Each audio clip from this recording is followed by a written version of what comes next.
So even more US cities are potentially locking down, and now schools are closing. Yeah, schools in two different states, Alabama and Tennessee, have decided to close because of another virus and more spreading. So I want to break down what's going on at this time, what we are seeing, why this is happening at this exact time. Again, we're just months away from a presidential election, a major election, and some say this is the reason why it's spreading. Well, we're not getting to that today, but I will explain what's going on and give you the facts so that you can decide what you want to do moving forward. So I'm gonna break everything down in just a moment, but all I ask is one thing. It takes 2 seconds. Go ahead, hit that like button if you enjoy these daily updates. And now let's begin.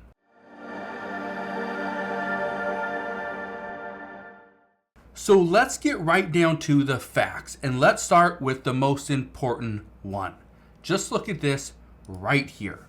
It says a New Hampshire resident dies from EEE, a rare mosquito-borne virus.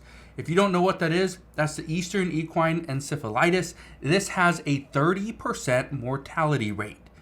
There is no vaccine for it. Okay, there's no medication you can take if you get this. That is why there are cities that are locking down. Now, I want to be very clear on something. These cities say they are initiating and proposing a voluntary curfew. That's it. It's a voluntary curfew. However, there are actually trucks and police officers that are driving up and down streets to ensure and enforce that people are in their homes by 6 p.m. That's right now. Then comes at the end of September or October 1st, you have to be in your home by 5 p.m. and you cannot leave. Yeah. Does that sound like a curfew, or does that sound like you are locked in your home? Yeah, exactly. Now, we're going to touch on that in just a moment. That, in my opinion, is one of the most crucial things. But here's the other one. It says COVID surge forces schools to close and bring back pandemic-era measures, and more are at risk as millions head back to class next week. This article is from yesterday. Now, I want to read this because, again, this is somewhat troubling. More people are experiencing these COVID symptoms. Now, some are testing, some aren't, but this is the issue. It is spreading. Well, some experts aren't too concerned about it because now we have vaccines, we have the testing, we have the means and the understanding. And so we're not too concerned. But just look at this. Schools in 2 states experienced a rise in COVID cases, announced they were closing facilities and switching to remote learning. It says Alabama and Tennessee announced the closure of the 2 schools, affecting more than 1,000 children just days into the new academic year, with officials saying the virus had forced them to shut and carry out a deep clean. Okay, here's why this is somewhat troubling.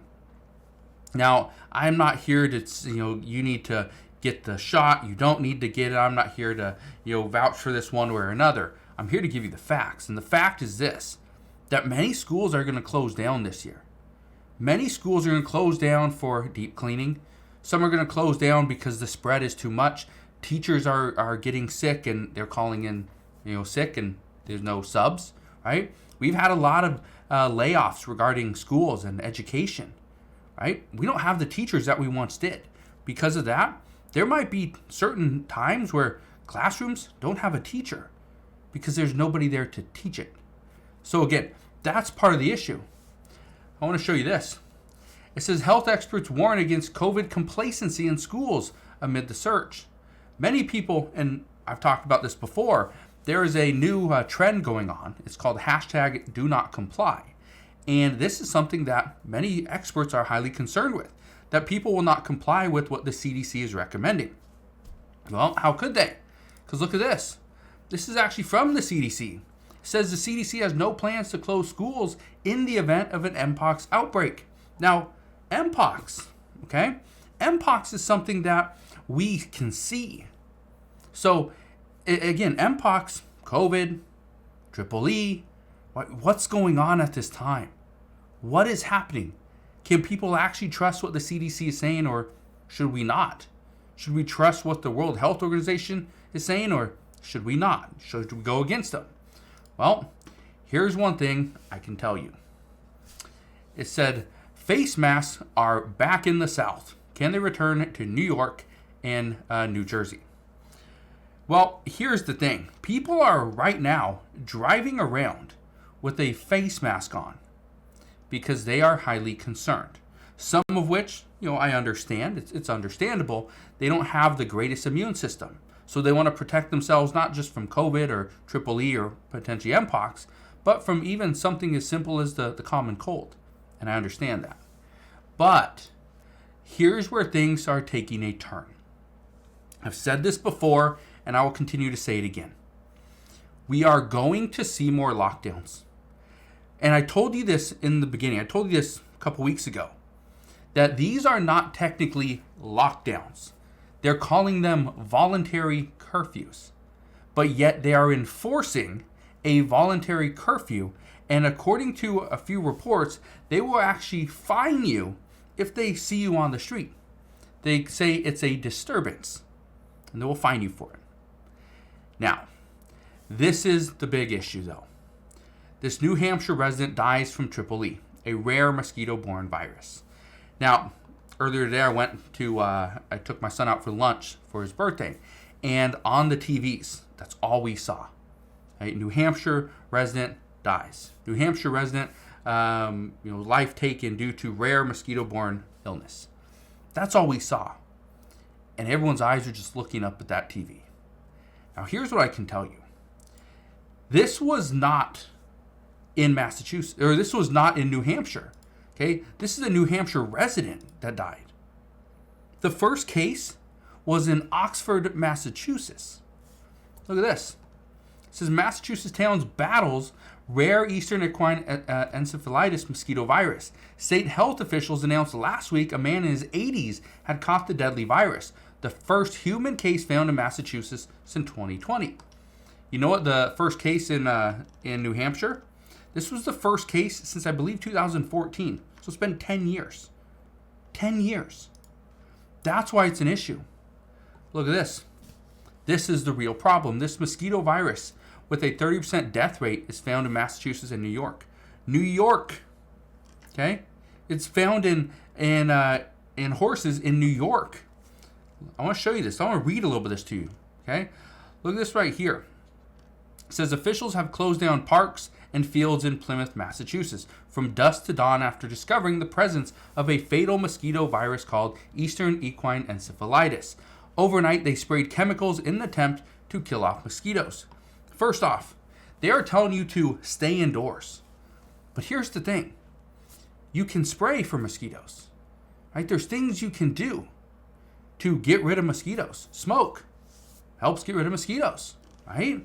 So this is really important. I'll read this to you. I want to keep reading it. It said Eastern equine encephalitis was first found in a horse in Massachusetts. The last outbreak of the virus in the area was 4 years ago when it killed 7 people. It has since been found in Halifax and Kingston, in Plymouth County, Barnstable and Barnstable County, and Amesbury and Haverhill in Essex County as well, and in horses in multiple New York counties. Okay. This is the issue, though. We continue to see this. The fear is spreading. Now, I'm not saying the virus is spreading. Mosquitoes can go wherever they want to, right? They get in the air and they fly around. Okay, they get on the horse and the horse takes them to one stable, takes them to the next one. It infects different horses and it spreads from there. Now, obviously, this can spread. Obviously, Mpox can spread. COVID can spread, right? We're not gonna be able to quarantine every single horse, or I don't think we will, or mosquito, right? But here's the issue. What about the information that's online? Well, here's the reason I'm bringing this up. Mark Zuckerberg says, and he told this just yesterday, says Meta was pressured by Biden administration to censor COVID content in 2021. So if they were pressured to censor some of this COVID-related content back in 2021, are they still doing it to this day? Are we seeing other media outlets? Are they being pressured to censor all the information that's out there? Possibly. That's why I'm bringing this to your attention. I don't know what's going to happen. All I know right now is what we're seeing. You and I are seeing the same information. I'm showing you the articles right here on CNBC, on CNN, on just these different networks. This is what we're seeing. That schools are closing down because they're worried. Not because they're worried that, what if this continues to spread? Right? Yeah, that's part of the concern. But the other concern is, what if our teachers get this? What if our teachers can't come in and teach classes? Got to shut the school down. So there's going to be times, and we've already heard from many school administrators, that there's going to be times this year that the administrative staff is so short-handed that there's going to be times where the school will have to close down because multiple facilitators are sick. And because of that, they can't come in. They don't have the substitutes that used to come in. As a result, the school will not be able to open because they will not have the staff available to just keep and educate, but also watch all these children. But we're going to see a lot of misinformation that this school shut down because of this. Those schools in Alabama and Tennessee shut down due to COVID, not because they didn't have enough staff on hand to watch and educate the kids. So I will leave you with that. Just understand at this time, we don't know what's going to happen. We don't know if more cities are going to implement these voluntary curfews, which are essentially lockdowns. And we don't know if more schools will shut down. But as we get more information on that, I promise I will bring you all the latest news and updates. But as of today, that is what we know. So again, thank you guys for watching. Consider subscribing. I'll see you guys on the next one.